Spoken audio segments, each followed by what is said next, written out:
You're listening to DraftKings Network.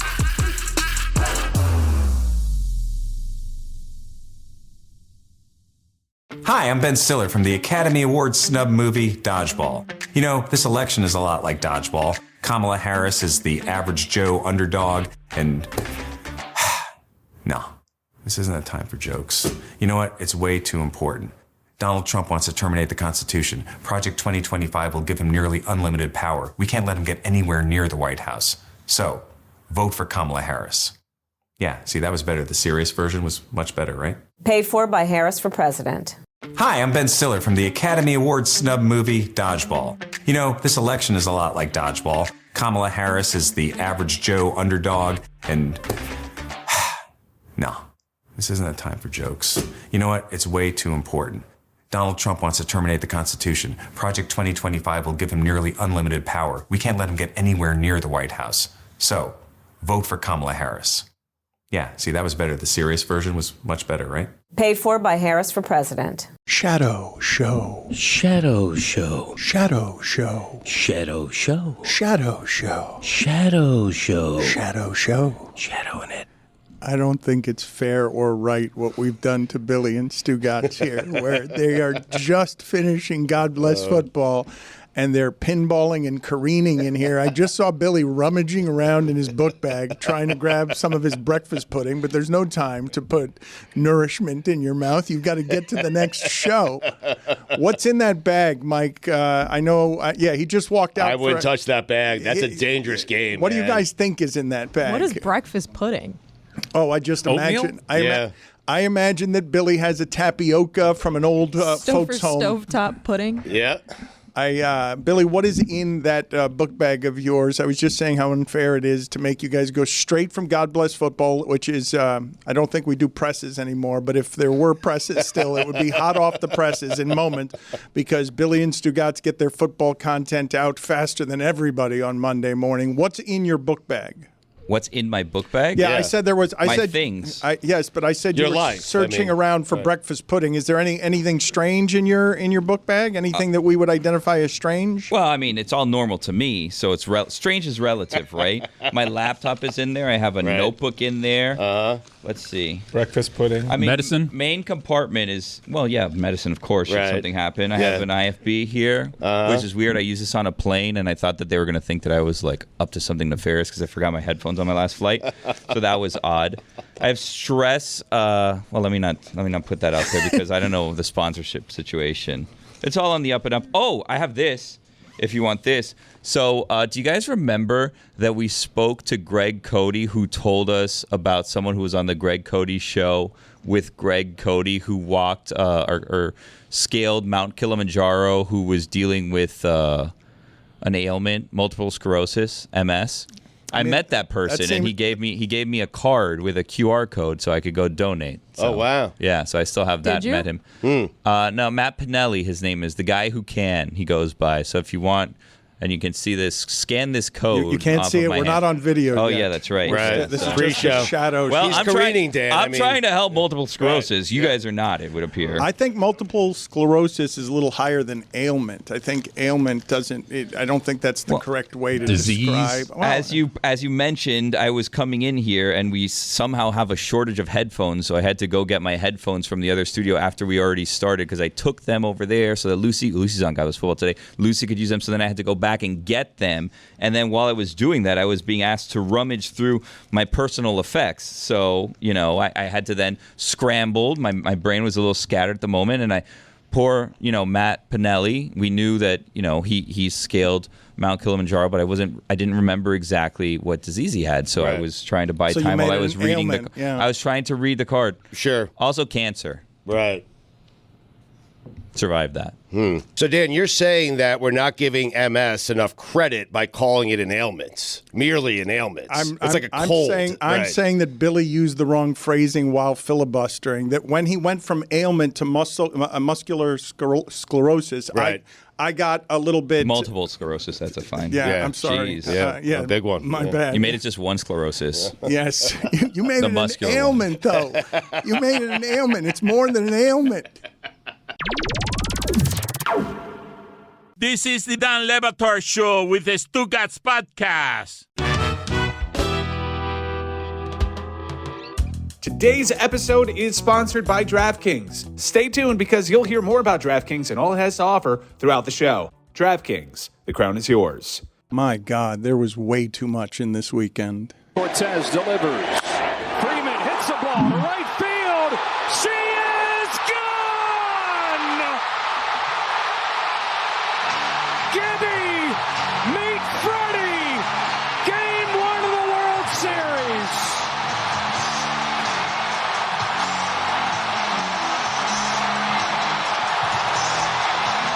That feels like it was a month ago.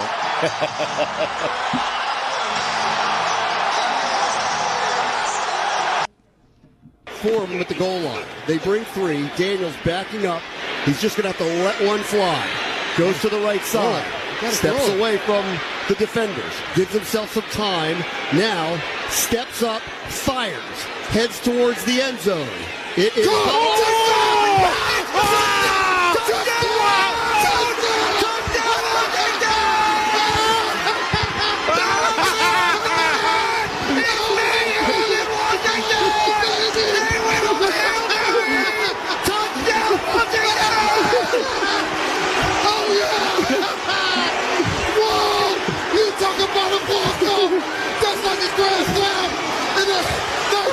World Series.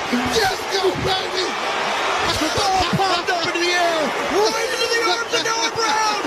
Jayden Daniels extended the play over and over and over. Walk-off touchdown. And not to ruin it, then there's the casual racism of the 1936 Nazi rallies at Madison Square Garden featuring Dr. Phil and Hulk Hogan. A lot going on. Like, I don't know if you guys know this, but there's literally a floating island of garbage in the middle of the ocean right now. Yeah. I think it's called Puerto Rico. Stugotz, I'm not a prude about these things. I don't actually mind a little bit of isms in my comedy, but it's got to be the premise, not the point. Like, it can't be racism as the only point. Make it clever. Make it funny. This guy was funny. Tony Hinchcliffe was funny at the Tom Brady roast, but that's lazy on top of being racist. Make racism funny? Yeah. I mean, it can be. It can be on occasion if it's clever. It can be. Dave Chappelle actually did that, funny, during Chappelle's show's run. Obviously with the trans stuff, I mean, that's a little bit different. But he made racism funny. Speaking of funny, the Wade statue. That was funny, and we'll get to that in a second. But Jessica just wants to laugh at a bunch of teams this weekend because I don't know which is the one that you laugh at the most, Jessica. I mean, the ending of the Bears game, starting with the Bears' decision to try to hand it off to an offensive lineman when they were down in the game, just really busting the playbook wide open in a must-win situation. The Jets was also pretty funny. I would posit the Dolphins game might have been up there as well. It was just a funny weekend for the Hayes. I don't know which one is the funniest from among those three because I would say the Dolphins are slightly soothed by the fact that you can then laugh at the Jets, but the Jets have one sort of brain-scrambled quarterback. But in the middle of the Dolphin game, the thing that stood out to me is, really? We're cheering Tua because he can run 13 yards in the open field in a way that makes us all feel kind of scared and relieved when he slides? Like, does that feel safe for the second half of the season to treat him a bit like the equipment manager getting into the game in a high school basketball game because he's the coach's son? It was a weird moment, probably an unnecessary moment. It's weird. I'm imagining and assuming that standing ovations will go away for a guy who just slit, right? Like, that will go away after this week. But it was interesting. Billy and I were discussing this during God Bless Football. It's just hard to watch Tua, and I think what's at play there, he wants to play. That's his decision. I'm not trying to tell him to do otherwise. If there is a next injury, I don't want to be there to see it. I don't want to see it. That's all. And so it is going to be interesting. You say that's all, but it's Dan, I'm torn watching him play football. I know he wants to. I know he loves it. I know how much it means to him. I am applying my own personal stuff to this. I don't want to be around the next time it happens. It's a gross admission, right? Because I was telling Stugotz earlier, like, I was excited that Tua was coming back. The offense immediately looked like a different offense. The team looked like a team that, we thought they could be. They ended up losing the game. And I like Tua. I want Tua to play. However, going up to it and at the beginning of the game and throughout the game, I was kind of wincing because I don't want to see it happen again. I'm watching that, and I think I have this right when I said it. When I say it's about as close, Stugotz, as you're going to feel watching Make-A-Wish kids participate in professional sports. Like, I know it's an extreme example, but you're scared and with pity and you're moved as well. It's also inspirational because you're like, oh, look, he's testing the limits. I think that's a bad example. Like, I don't think it's like watching Make-A-Wish kids play. He belongs there. I'm saying the feeling. Player. I'm saying the feeling. I'm saying the feeling around it. I'm not saying. I'm saying where you're rooting for him, and you're also saying, "Aw," and you're inspired, and you're worried. It's a whole combination of things, and I'm not saying it's that. I'm saying it's about the closest thing in professional sports that you'll ever see to it when you're paying someone $50 million a year to quarterback your team. You're breathing a sigh of relief, and you're giving him a standing ovation for merely sliding and because he didn't get hurt. So I kind of understand. It's both inspiration and pity. Right. All I'm asking him to do, all I'm begging him to do, is make a basic football play. Slide. Yeah, all I'm asking him to do is win a Super Bowl. I don't think that's unreasonable. Come back and, you're going to pay $50 million. Win a Super Bowl. That's it. That's simple. That right? you want to see. That's all I'm asking. Right, yeah. Let's talk for a second about what Jessica was saying about the Jets, because Aaron Rodgers gave you the drive to give you the lead in Foxborough. You're a touchdown. Look at the smile on Jessica's face. You're a touchdown favorite at New England. Drake May gets hurt with another concussion that we won't talk about, and that brings in Brissett. And I don't know, how did you feel at that point, Stugotz? Were you happy to see Brissett, or were you scared of Brissett? I was scared of the cagey vet. I got to be honest with you. Yeah. And so I told you, I gave you that great stat. I think it was 4 games into the season where Kirk Cousins threw for 506 yards in a game, and the Patriots hadn't thrown for that much in 4 games, in all 4 of their games. That is a really limited Patriots team, and you get the drive from Aaron Rodgers that you want, Stugotz. It's the rare time where the Jets get to 22 points, and then all of a sudden your defense gives up very quickly a touchdown drives that feels like it ends the Jets season. It has Aaron Rodgers talking about being lonely in the darkness. Mm-hmm. And you've got Mike Greenberg also talking. You saw what happened with him on Twitter, right? He's melted down. I did not see what happened to Greedy, no. In a season filled with embarrassing performances, that was the worst. In a history filled with horrible seasons, this may be the worst. The Jets of 2024 are one of the truly colossal failures in recent sports memory, and it only gets worse from here. They have the Texans in 3 days. What a month for Davante Adams. He lost to the Steelers twice, and then lost to the Patriots. The only thing that can give the Dolphins fan solace is the Jets fan, is the suffering of the Jets fan. You know what, Dan? It's just they've lost 5 straight. They haven't won since they fired Robert Saleh. Robert Saleh is now an offensive, and he's consulting the offense in Green Bay. It's such a slap in the face to the New York Jets, and such a great move by the Green Bay Packers. Aaron's not playing well. They haven't scored 30 points. It's not enough. And I blame it all on him. I don't care. It's not Saleh. It's not the defense. It is Aaron Rodgers. Don't tell me to embrace the darkness. I've been in the darkness for 40 years. You're supposed to lead me out of the darkness. This is the darkest it's ever been in 40 years because the expectations were so high for this football team, and they should have been. I don't want to hear Aaron Rodgers tell me, hey, embrace the darkness. We all got to embrace it. No, lead me out of the damn darkness. Sorry. Can I? No, it was a good rant. That was solid. Can I go back a second to Saleh being like a sort of analyst assistant with the Packers? Because one of my favorite stories is the story about Brian Kelly that Rob Dombrowski wrote for ESPN when they were grad assistants at Central Michigan under Brian Kelly. I'm going to read this to you, Dan, because these guys are trauma bonded. It says, Green Bay, Wisconsin. On a winter night in Mount Pleasant, Michigan, Matt LaFleur and Robert Saleh thought they were invited to a party at the home of their boss, Central Michigan University football coach Brian Kelly. Turns out they weren't on the guest list.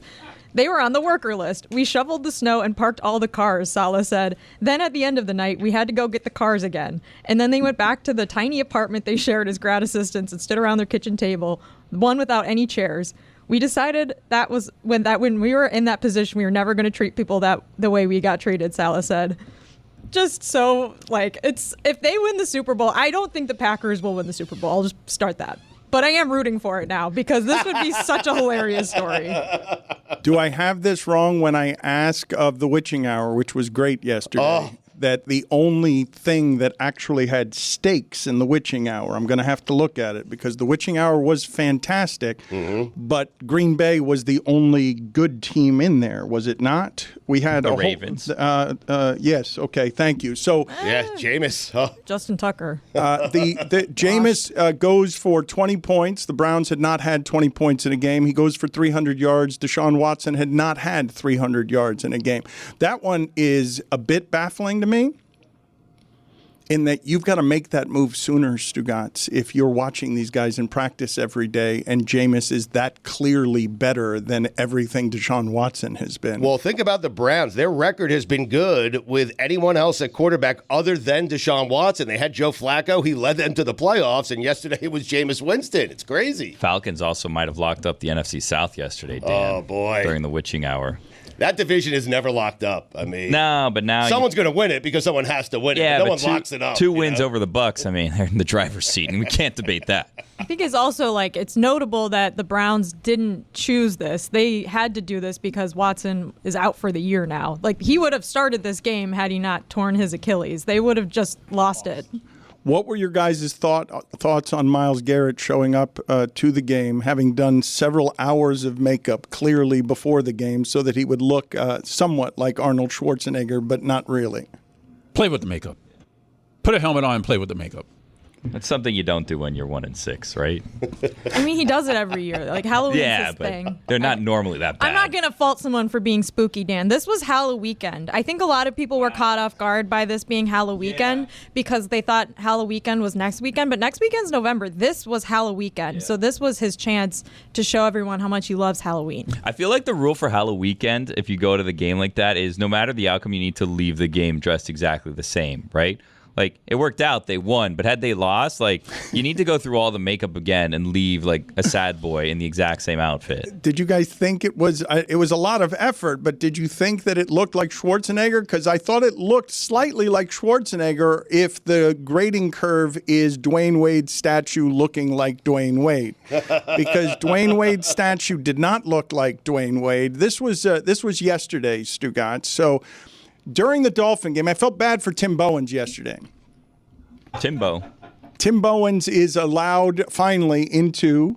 It's an odd day to feel bad for him. Well, I'm about to tell you. He was allowed into the Dolphin Ring of Honor yesterday, and it's just sort of done at halftime. You've played a decade, okay? As a defensive tackle, giving your body to bad Dolphin teams, and then they honor you while everyone's at concessions. And there's some crappy halftime band playing. And meanwhile, at the same time, Dwyane Wade, there wasn't even a Heat game last night. It's just a celebration of Dwyane Wade outside of the arena that is an event all its own that's independent of the game so that we can celebrate Dwyane Wade. And then they release his statue, and Dwyane is very proud of it, and Dwyane says that he was involved in every detail of it, and I just can't believe it doesn't look anything like him. It looks like B.J. Penn. It does not look like Dwyane Wade. Who does it look more like? Does it look like Dwyane Wade, or does it look like Bautista? I'm asking. It looks more like Dana White than it looks like Dwyane Wade. Lawrence Fishburne trying to get Neo through Lawrence the Matrix. Fishburne is excellent, Roy.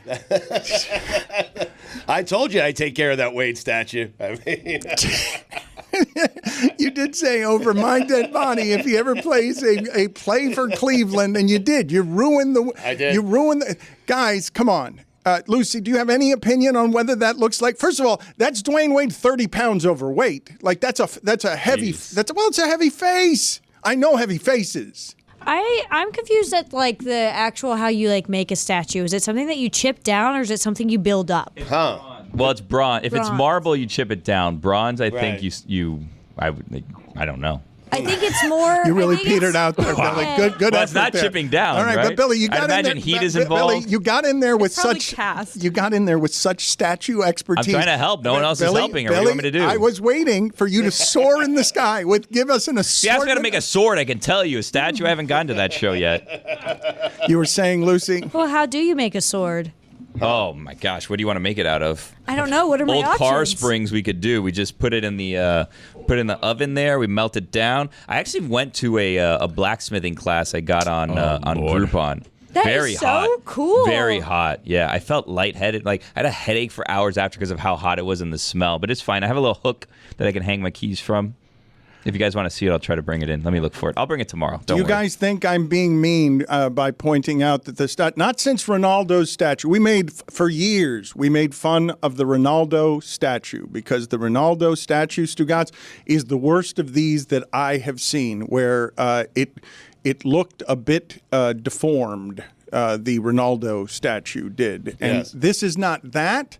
But I think the consensus, as soon as that's unveiled, is it also doesn't look like Dwyane Wade, right? There wasn't anyone but Dwyane saying that's beautiful, I love it. And Jeremy. Yeah, the media puppets were out yesterday saying, "Oh, up close, if you look at it in the right light, it looks just like him." That was embarrassing. It was embarrassing. It's one of those things that apparently you have to get right up to see it. You know what? You don't have to worry about like pretty much any other statue ever. You don't have to say that. Right. Why have we gotten so much worse at making statues? It's weird. We're not making statues like we used to. No, Yeah. I mean Michelangelos don't grow on trees. Thank We're you. not making them like we That's used to. right. I've seen good sports statues. I feel like that's why this one stands out because this has been the first really bad one in a while. And I do feel actually really bad because I saw the artists were like speaking at a press conference after and I felt bad and Dwyane Wade really liked it and the whole thing makes me deeply sad because it just doesn't look it's not a bad statue. It's not like you could tell they're very skilled, but it just doesn't look like him at all. It's a bad, ugly statue, It and is, they embarrassed yeah. the franchise. Yes. We talked about this. It's kind of crazy because we had this discussion for years, right? When they announced they were going to do a statue, is what moment were they going to do? And we all guessed this was going to be the moment. And then we debated the jersey that he was going to be wearing in the moment because the moment that they are in capturing is he's not wearing the correct jersey. Nope. They just went with an old Miami Heat jersey. He's not wearing the correct face. Well, he was wearing an L Heat jersey when he did that, and we were discussing, are you really going to honor him with like an off jersey, like a Hispanic heritage jersey that they made just to sell? And they decided, no, we're not going to do that. We're just going to make up the moment in our heads. Guys, I'm looking at this, and I just realized I've been trying to figure out for about 12 hours. It haunted my sleep. What does this look like? What am I trying to place his face? And it is Ryan Reynolds in Deadpool after he's been tortured, where his face looks like the skin has been pulled off of it. I closed my eyes during that Seems scene. like none of us saw that. Yeah. Okay, for those of you who have seen it, tell me that I am wrong because You're not wrong. Wow. It looks. Now that I'm seeing it, I was trying to think of bald and somewhat scarred and a little inflated from whatever it is that the last few hours had done to his face. So is it true that the Heat front office was largely surprised by this because Wade had been really taking lead on this statue thing? There's no way. And so like the unveiling wasn't actually for Wade. Wade had been working with the artist the entire time. The unveiling was really for many of the Heat front office people in attendance, so they were surprised by this.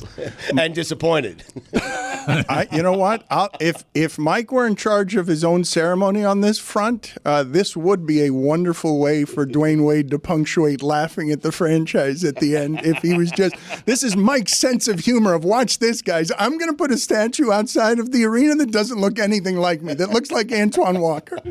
I'm a little concerned, and I need to tread lightly here because sometimes I say things that I think are funny that I don't actually care about. So I tweeted over the weekend about Freddie Freeman's Grand Slam, and I was like, guys, remember when he was pretending that they forced him to sign with the Dodgers because they were going back to Atlanta and he didn't want to get booed, and now all of a sudden he's happy to be a Dodger and we all just pretend that didn't happen.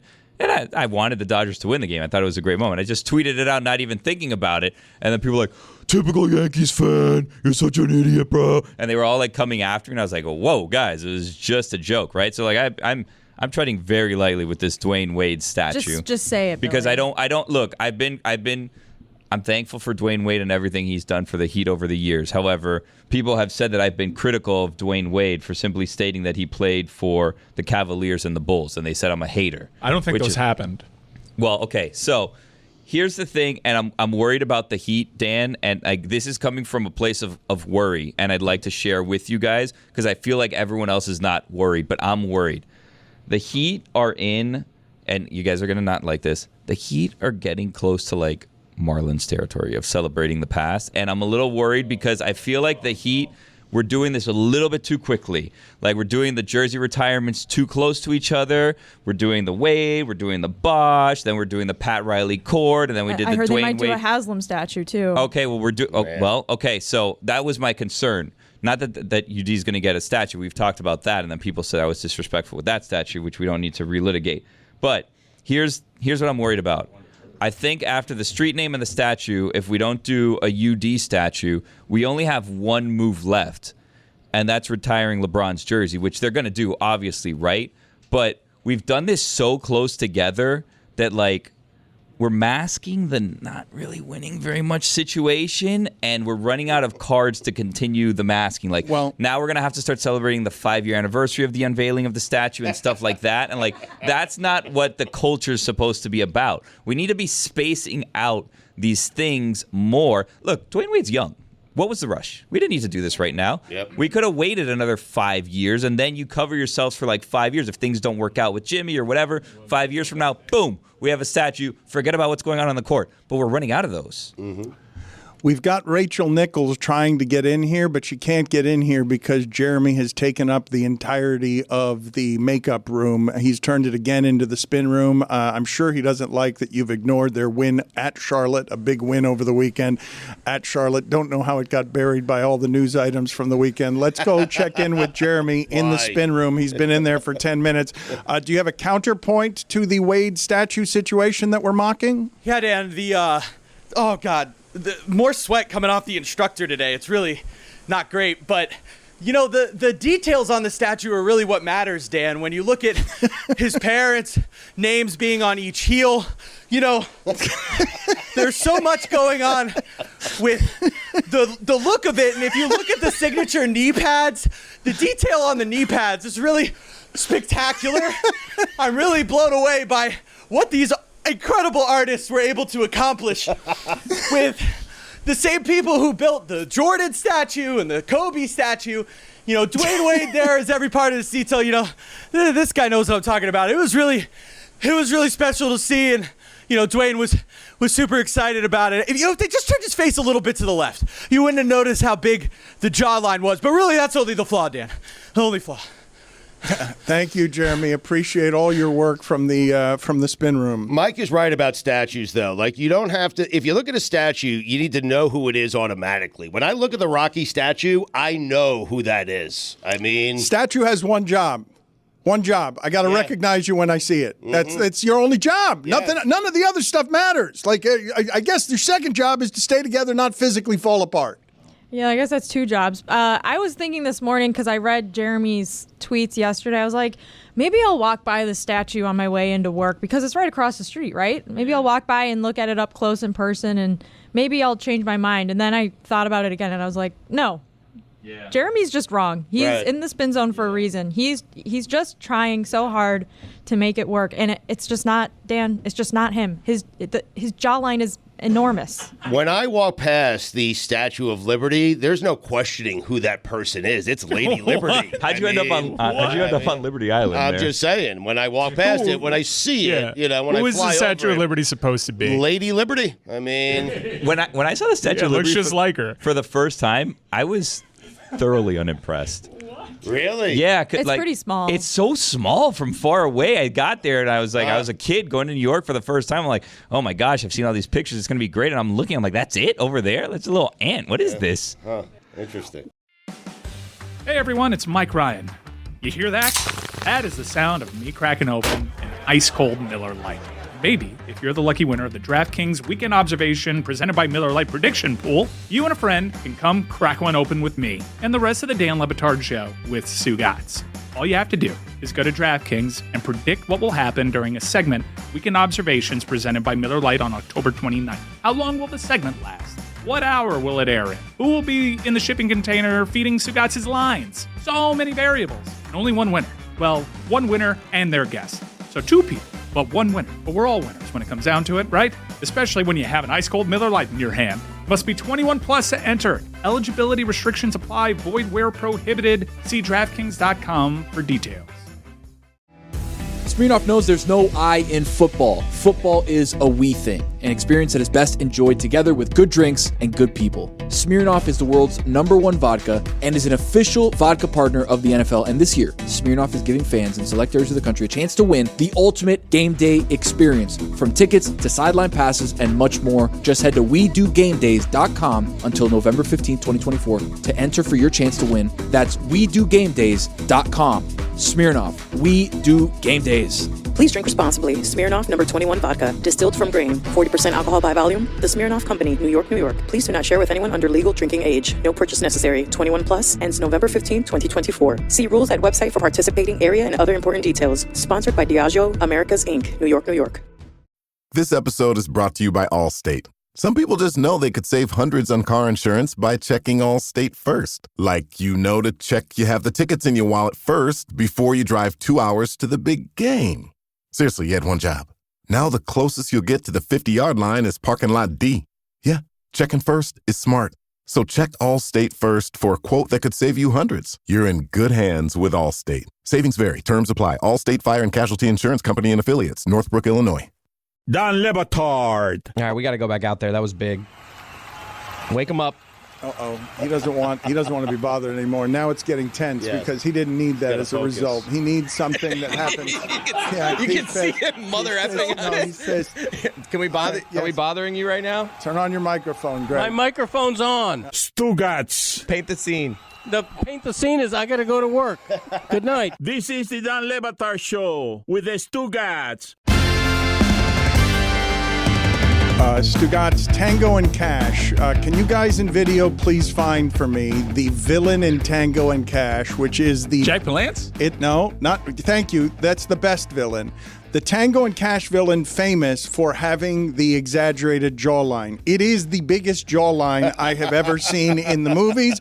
I am pretty sure that person was only signed for that part because of his jawline. Does that look, Jessica, does that look like the Dwyane Wade statue? And can I send you out live to the Dwyane Wade statue across the street to get a investigative report? Mike has spent the whole morning investigating whether Freddie Freeman's teeth are real. He has spent the entire morning doing that. Well, we know that they're fake and that they've been fake for quite some time. If you just look at a rookie picture to what his teeth look like now. Right. But I think that he recently upsized already existing veneers because that was crazy. It was insane. It was all I saw a walk-off grand slam hit by teeth. That's all I saw. Teeth rounding second. Teeth rounding He was third. smiling a lot. That was an amazing baseball moment, Stugotz. And not just because you got to enjoy New York suffering, which is one of the great sports treats anyone can have. Well, then everyone had a weekend. Yeah, and just because he opened up a window for New York, Aaron Rodgers has gone 30 games without throwing for 300 yards in December of 2021. Let's play for the people what Mike Francesa's analysis was, because this is how Jets fans are just generally feeling today. The whole time they're coming down the field, you know if you score, you need a 2-point play. You're going to be up 5. And you get a delay of game. That's substantive rage from a man at that age. That's the Pope. The other great thing for Jets haters was that the Jets no longer even have the best Hail Mary of the season because the Commanders' Hail Mary was so much more enjoyable and funny and fun to watch. And I mean, if the Hail Mary for the Jets was kind of the highlight of the season, right? Stugotz, halftime at the Bills game in primetime, and now you don't even have that. Nope. We have nothing. They had the rally. They had the late drive against the Titans to win the game early in the season. How pathetic is that in to make them 2-1. I said it was the greatest quarterbacking game in New York Jets history. Remember, you guys were all jacked up when you acquired Davante Adams. That was the high point of the season because you come off that loss and you're like, oh, what are we going to do? We got Davante. We're back. Yeah. Mike, were we right? Yeah, we've been right. I don't know how long I'm going to do this, but I'm guessing 2 days from now, like Wednesday, headed into Thursday, I'll talk myself into the Jets beating the Texans and salvaging the season. I can't stand them. They do this to you. The stats on the Jayden Daniels Hail Mary were interesting. He scrambled a total of 40.7 yards. Yep. And the play took 13 seconds. He held the ball for 13 seconds before he threw it. He creates his own time. It's like Lamar Jackson, you know? He can create time. He's the perfect guy to try to pull one of those plays off. I was shocked that they pulled it off, but what a great game. And I'm not certain Jayden Daniels, and I'm serious. You can talk about Jared Goff and some other guys. He might be the MVP.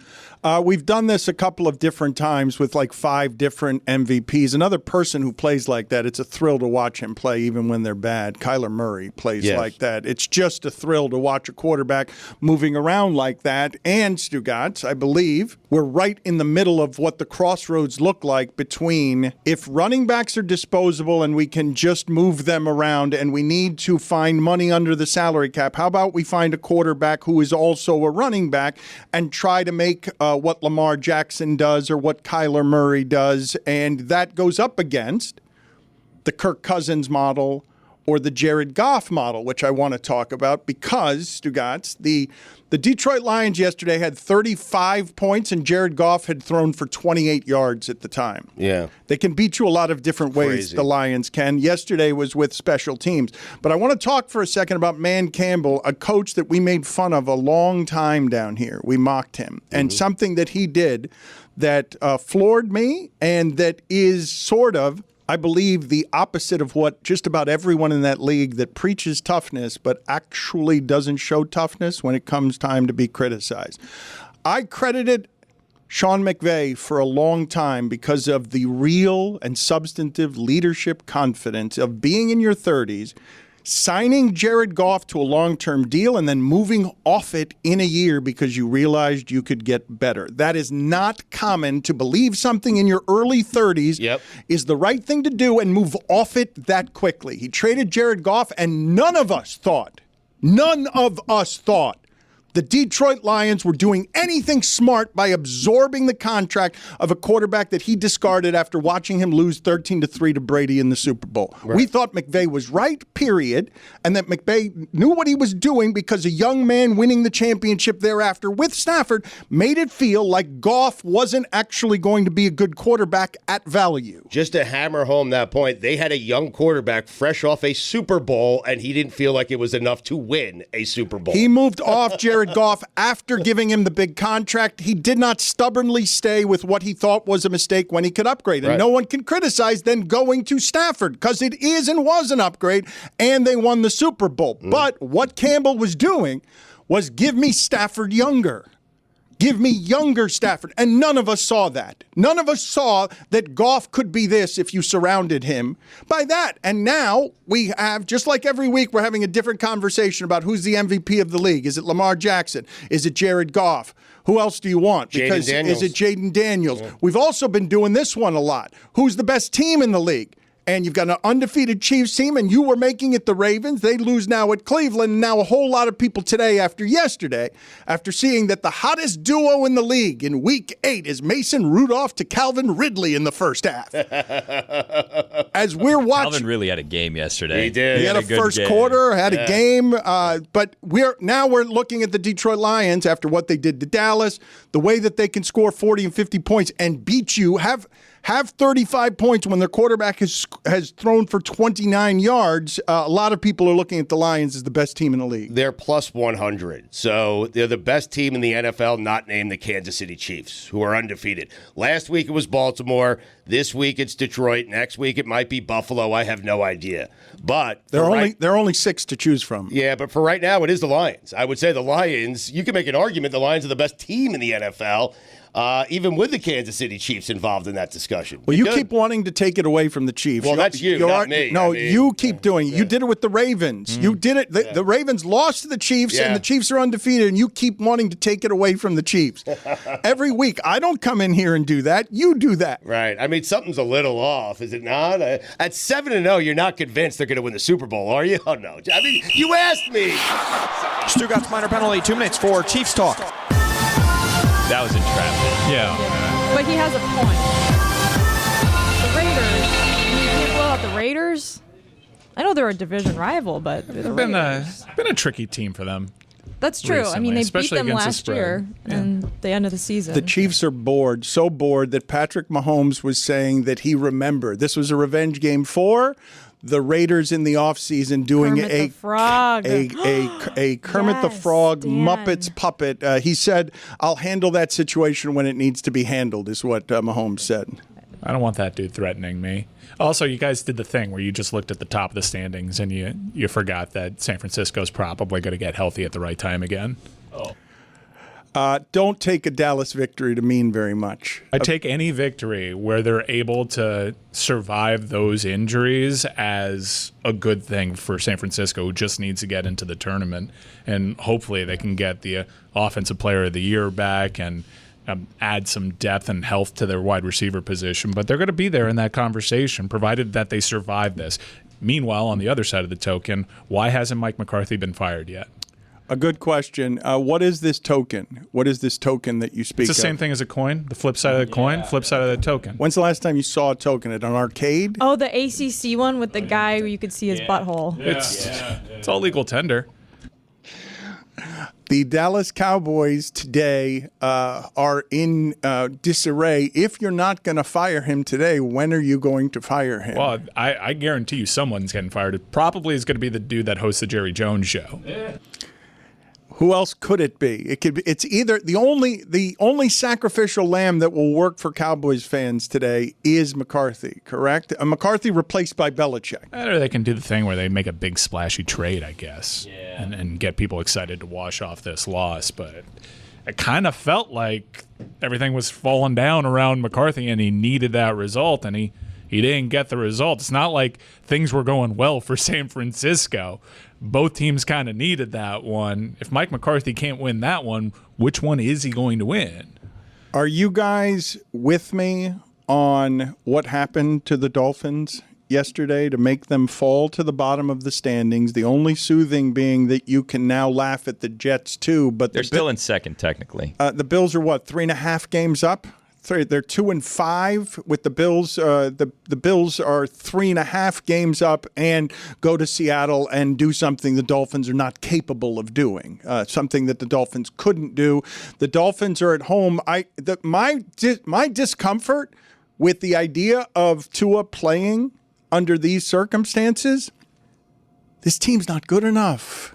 You're not going to rally when you've lost the easy part of you're 2-5 in the easy part of your schedule. You've had home games. You're losing at home to you're beating Jacksonville barely at home, and you're losing to Arizona at home. You're losing to the Titans. You're losing to the Colts. You're not losing to the good teams in the league. All of those are without your quarterback, though. But you lost to the Bills with your quarterback at home, and you lost to Arizona yesterday with your quarterback. That was on the defense, so that was bad. You had 2 receivers get over 100 yards receiving yesterday. Yesterday was a defensive loss. Do you disagree with that? Well, if that's a defensive loss, then how is Stugotz blaming Aaron Rodgers for what happened to the Jets yesterday when the Jets allowed a drive all the way down the field at the end after Aaron Rodgers had given them the lead? Because he got Rob Saleh fired. You see? Yes. So it's Aaron Rodgers' fault. You don't get it. Yeah. He pushed Rob out the door, and now he has to watch him potentially have a victory parade at Lambeau.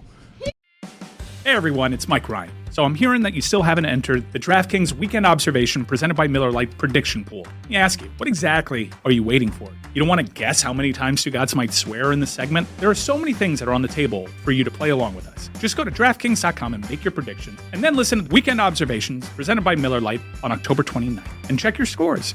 You and a friend can win a trip to Miami to hang out with us at Flanagan's for a Thursday night football watch party on November 21st. And also, you get to see a taping of the show, and you get to see firsthand what the shipping container may smell like. So, don't wait anymore. Just come on down and enter this contest at DraftKings.com. Play for a free shot to win, thanks to our friends at Miller Lite. Must be 21 plus to enter. Eligibility restrictions apply. Void where prohibited. See DraftKings.com for details. This message comes from BetterHelp. Can you think of a time when you didn't feel like you could be yourself? Like you were hiding behind a mask? BetterHelp Online Therapy is convenient, flexible, and can help you learn to be your authentic self so you can stop hiding. Because masks should be for Halloween fun, not for your emotions. Take off the mask with BetterHelp. Visit BetterHelp.com today to get 10% off your first month. That's BetterHelp, HELP.com.